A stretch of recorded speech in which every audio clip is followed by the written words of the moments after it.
D'après l'Observatoire national de la délinquance et des réponses pénales en France, plus de 9500 infractions liées à des actes de cruauté et de mauvais traitements envers les animaux domestiques ont été enregistrées en 2018.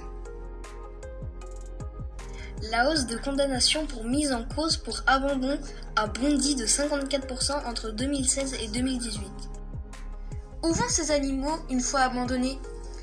Dans un endroit où les animaux auparavant maltraités se sentent pleinement en sécurité. Chaque jour, des personnes sauvent, protègent et font adopter des milliers d'animaux chaque année. Nous avons pu rencontrer l'un de ces héros du quotidien dans son refuge à Moissieux-sur-Delon qui accueille des animaux venus d'ailleurs.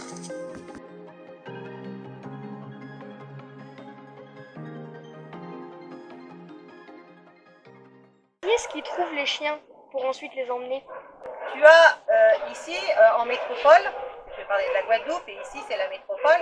En métropole, c'est les fourrières qui récupèrent les chiens qui sont à l'extérieur et qui après les dispatchent dans des refuges, associations avec qui elles travaillent. Pourquoi vos chiens ne sont pas dans des box? Parce que pour moi, un refuge, les chiens doivent être en liberté parce que c'est là que tu connais tes chiens. Ça veut dire que tu vas connaître le caractère du chien. Il n'y a que comme ça que tu peux vraiment connaître le caractère du chien pour pouvoir le mieux le placer. Et est-ce que les chiens, ils étaient maltraités avant de venir ici? Alors, tu as toujours des chiens qui sont maltraités de toute façon. Tu vois, la petite border qui est là, qui est couchée là, elle vient d'arriver de la fourrière. Elle a la patte complètement comme ça, elle a des plombs dans la patte. Est-ce que vous éduquez vos chiens? Alors, j'ai une ou deux éducateurs qui viennent par semaine pour travailler un peu les chiens. Et les adoptants qui devront faire leur travail d'éducation avec eux.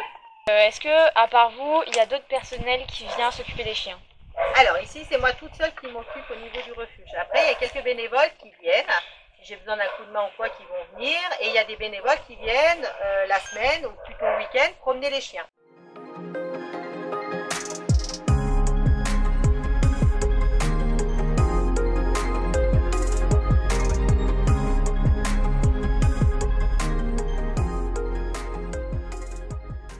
Au niveau des financements, pour les croquettes, on essaye de faire des opérations croquettes dans les magasins, comme le magasin animaliste. Au niveau des frais vétérinaires, c'est surtout, de toute façon, après, c'est les frais d'adoption qui couvrent, on essaye de couvrir les frais de vétérinaires. Voilà. Combien avez-vous de chiens en moyenne? Alors, c'est à peu près une vingtaine de chiens avec les chiots, donc chiots et adultes, c'est à peu près une vingtaine. Oui, moi, j'ai que des chiens ici, j'ai quelques chats, mais qui sont en famille d'accueil. Alors, pour contacter l'association, ce qu'il y a de bien, c'est d'aller déjà voir sur la page Facebook de l'association Asso Liberté Sans Frontières où il y a tous les chiens à l'adoption. Toutes les infos aussi pour me contacter, pour envoyer des mails, Messenger et tout. Merci. Merci de nous avoir accueillis. Merci à vous. Et à bientôt. Merci. Bonjour. Je vais vous asseoir. Merci.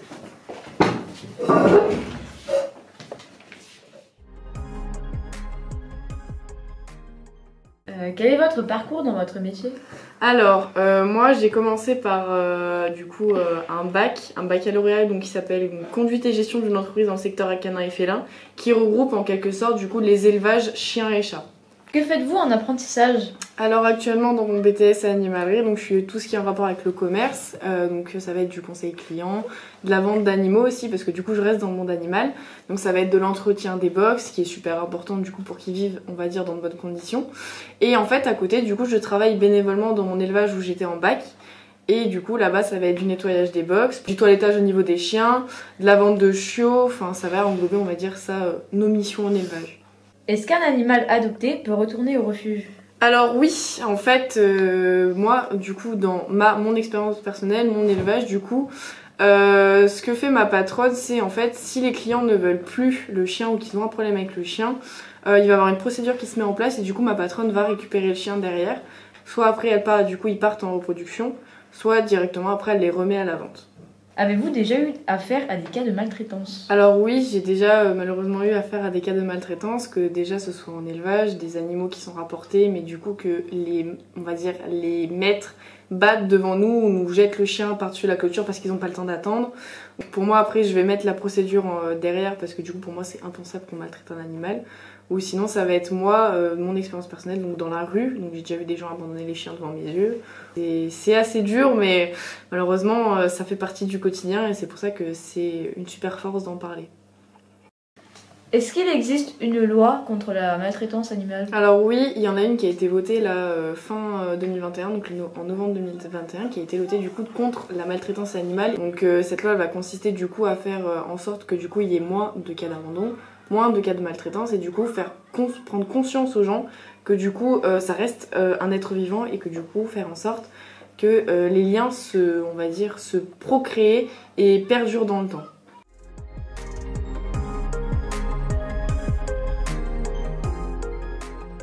Merci beaucoup pour le temps accordé et pour vos réponses. Merci à vous de m'avoir invitée.